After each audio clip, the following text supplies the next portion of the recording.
Hello guys, कैसा आप सब लोग। गाइस, आज आप लोगों को मैं टोटल इंटरनल रिफ्लेक्शन और क्रिटिकल एंगल पढ़ाने जा रहा हूं। और उससे पहले मैंने इसकी पिछली वीडियो में मैंने आप लोगों को क्या क्या पढ़ा दिया था। रिफ्लेक्शन की घटना क्या होती है, रिफ्रैक्शन की घटना क्या होती है, यानी रिफ्लेक्शन का नियम और रिफ्रैक्शन का नियम क्या होता है। ये दोनों नियम आप लोगों को पढ़ना पड़ेगा। अगर ये नियम आप लोग नहीं पढ़ेंगे तो ये रिफ्लेक्शन यानी जो टोटल इंटरनल रिफ्लेक्शन होता है और क्रिटिकल एंगल आप समझ नहीं पाएंगे। तो इसकी पिछली वीडियो को आप लोग जरूर देखिए, पार्ट 1 ऑप्टिक्स का यानी लाइट का पार्ट 1 आप जाके जरूर देखिए। तो आज हम आपको जो है थोड़ा रिमाइंड करवा देते हैं क्या था इसका नियम। रिफ्लेक्शन का नियम क्या था, यानी परावर्तन का नियम, परावर्तन का नियम क्या था और अपवर्तन का नियम क्या था, यानी रिफ्रैक्शन।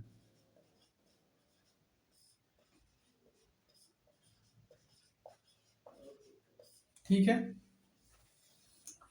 परावर्तन में हमने क्या बताया था, जब कोई लाइट किसी प्लेन सरफेस पे पड़ती है, ठीक है, तो वो उससे टकराकर उसी माध्यम में लौट जाती है।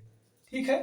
क्या होता है, जब एक प्रकाश की किरण, एक आपतित प्रकाश की किरण, ठीक है, आपतित मतलब जो प्रकाश की किरण पड़ रही है, पड़ने के बाद जो लौट रही है उसे हम कहते हैं परावर्तित किरण, रिफ्लेक्टेड रेज, सॉरी, परावर्तित किरण। और यह है आपतित किरण।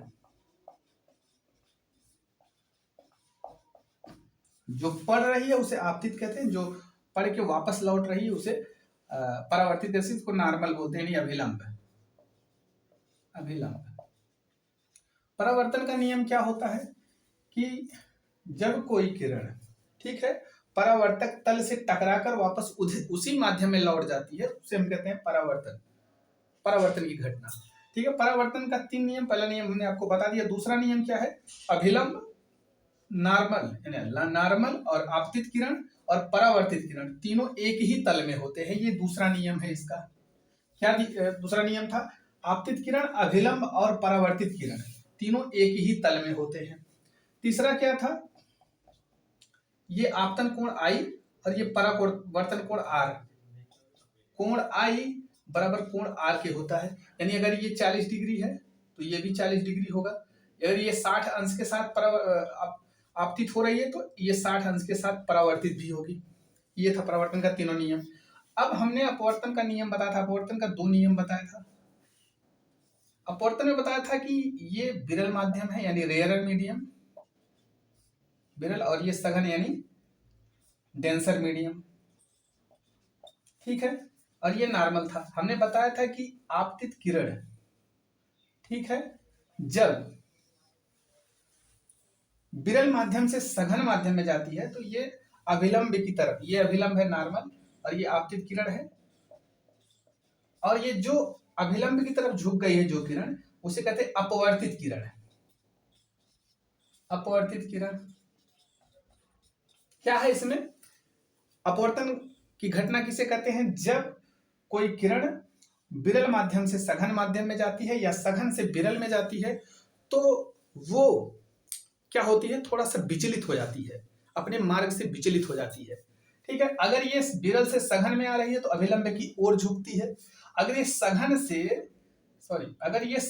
विरल में जा रही है, सघन से विरल में जा रही है तो अभिलंब से दूर भागती है। ये अभिलंब है, ये भी अभिलंब है। देखिए, विरल से जब सघन में आ रही है तो अभिलंब की ओर थोड़ा सा झुक रही है, और जब सघन से विरल जा रही है तो अभिलंब से थोड़ा दूर हट रही है। ये चीजें आपको आनी चाहिए।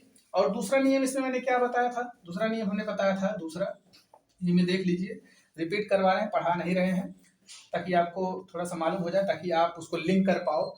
इससे टोटल इंटरनल रिफ्लेक्शन और क्रिटिकल एंगल से थोड़ा सा आप लिंक कर पाओ, इसलिए इसको पढ़ा रहे हैं। दूसरा था साइन आई यानी आपतन कोण की जा तथा अपवर्तन कोण की जा का अनुपात क्या था, कांस्टेंट था। और इसी कांस्टेंट को मैंने बताया था कि यही रिफ्रैक्टिव इंडेक्स को शो करता है, यानी अपवर्तनांक को। ठीक है। और इसी को हम लिखते थे 1n2, मतलब 1 के सापेक्ष 2 का अपवर्तनांक। इतना हमने आपको बताया था उसमें कल। और इस पे एक क्वेश्चन भी लगवाया था। आज हम आपको बताने जा रहे हैं क्या, क्रिटिकल एंगल, ठीक है, और टोटल इंटरनल रिफ्लेक्शन, यानी क्रिटिकल क्रांतिक कोण और पूर्ण आंतरिक परावर्तन की घटना कैसे होती है, आज हम आप लोगों को ये बताने जा रहे हैं। तो हेडिंग डाल लीजिए आप लोग भी, total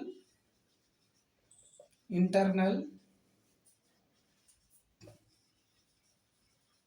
reflection and critical angle, ठीक है। टोटल इंटरनल रिफ्लेक्शन और क्रिटिकल एंगल क्या होता है। अब हम आपको पहले बताएंगे क्रिटिकल एंगल, ठीक है। पहले क्रिटिकल एंगल समझ लीजिए। क्रिटिकल एंगल क्या होता है, पहले आप इसका डिफिनेशन लिख लीजिए। आपतन कोण का वह मान, आपतन कोण का वह मान जिस पर अपवर्तन कोण का मान 90 अंश हो जाता है। इसको फिगर के माध्यम से आपको कैसे समझाते हैं देख लीजिए।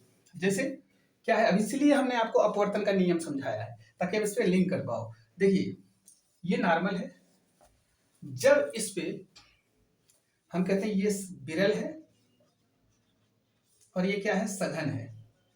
एक चीज इसमें ध्यान देना, ये सघन से विरल में हमेशा ये क्रिटिकल एंगल आप फाइंड कर सकते हो, ठीक है।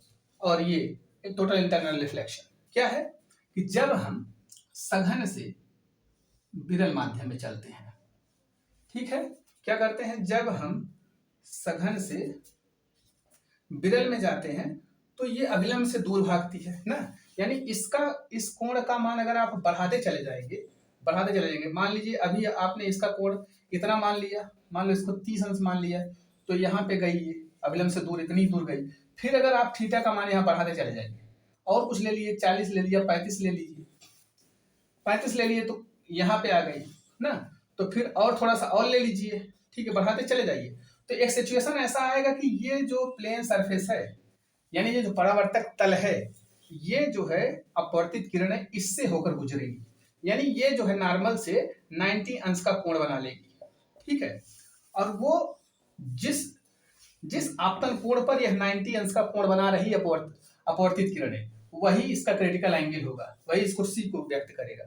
बात समझिए, मतलब हमने क्या बताया, आपतन कोण का वह मान जिसपे अपवर्तित किरण, यानी आपतन कोण का वह मान जिसपे अपवर्तन कोण का मान 90 अंश हो जाए, मतलब नॉर्मल से ये अपवर्तन कोण आर है, ये 90 अंश, पूरा 90 अंश हो जाए, उसी को हम क्या कहते हैं, क्रिटिकल एंगल, ठीक है। समझ में आया होगा क्या हमने बताया, इसको लिख लीजिए। आपतन कोण का वह मान,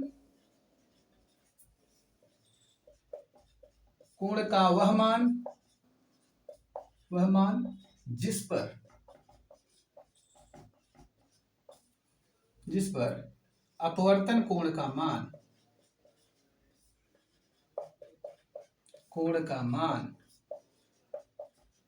क्या हो जाए, 90 अंश हो जाए, 90 अंश हो, उसे क्या कहते हैं, क्रांतिक कोण कहते हैं।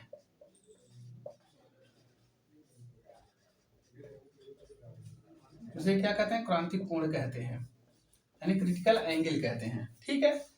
कैसे, देखिए मैंने यही बताया आपको, इसको फिगर भी आप बना सकते हैं।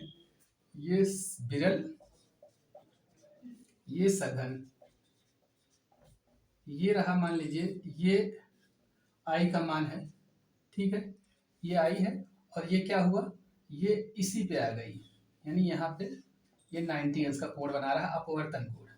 ये क्या है, रिफ्रैक्टेड रे है, रिफ्रैक्टेड रे यानी अपवर्तित किरणें जब प्लेन सरफेस पे आ जाए, यानी यहाँ से जब 90 अंश का कोण बन जाए तो इसे हम क्या कर लेंगे, इसे सी के बराबर कर देंगे, और ये आर है ही। तो अगर स्नेल का नियम यहाँ लगाएंगे, ध्यान से देखिए, स्नेल का नियम हमने क्या बताया था, sine i upon sine r बराबर क्या बताया था, कांस्टेंट बताया था।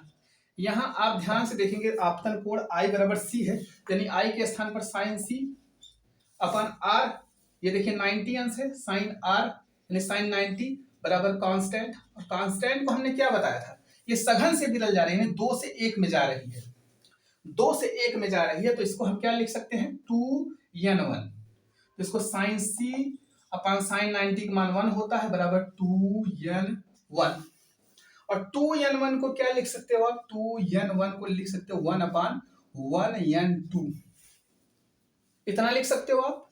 इसके विपरीत जब काम होगा जब जब एक के सापेक्ष दो का अपवर्तनांक होगा। ठीक है, तो हम इसको क्या लिख सकते हैं, साइन सी बराबर लिख सकते हैं 1/1n2, मतलब इसके स्थान पे ये लिख सकते हैं। देखिए कैसे फाइंड हो रहा है फार्मूला। अब हम इसको क्या लिख सकते हैं, इसको लिख सकते हैं 1n2 बराबर 1/sin c। ये आ गया आपका फार्मूला, क्रिटिकल एंगल निकालने का फार्मूला। क्रिटिकल एंगल कैसे आप निकालते हो, इसी फार्मूले के माध्यम से आप क्रिटिकल एंगल निकाल सकते हो। कभी जब दिया रहेगा ग्लास के सापेक्ष एयर का अपवर्तनांक, एयर के सापेक्ष ग्लास का अपवर्तनांक, तो आप बोल देगा क्रिटिकल एंगल कितना होगा, तो कुछ ऐसे ही क्रिटिकल एंगल निकाला जाता है। ये फार्मूला आप इसको स्क्रीनशॉट ले लीजिए, नहीं तो नोट डाउन कर लीजिए। ठीक है, वीडियो रोक के नोट डाउन कर लिया करिए, रिकॉर्डेड वीडियो है। अब हम आपको बताने चल रहे हैं क्या, अब हम आपको बताने चल रहे हैं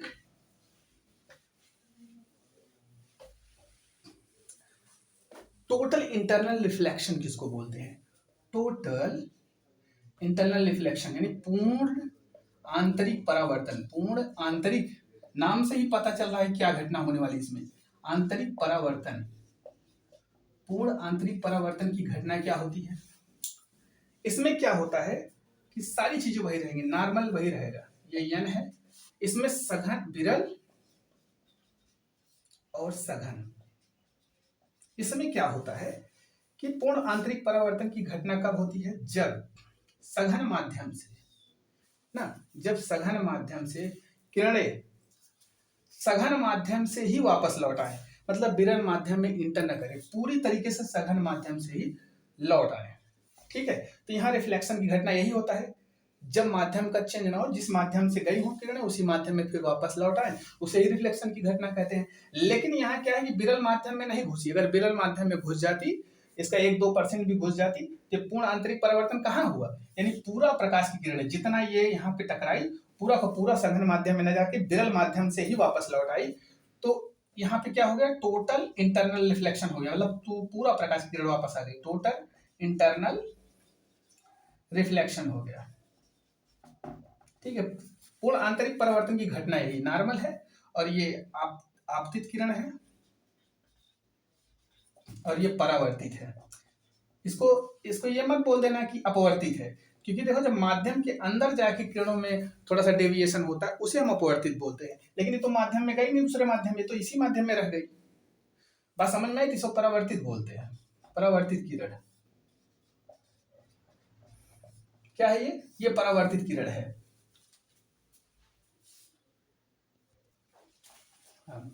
और ये भी समझ लीजिए परावर्तित किरण हो गई, और ये भी समझ लीजिए ये घटना कैसे होती है।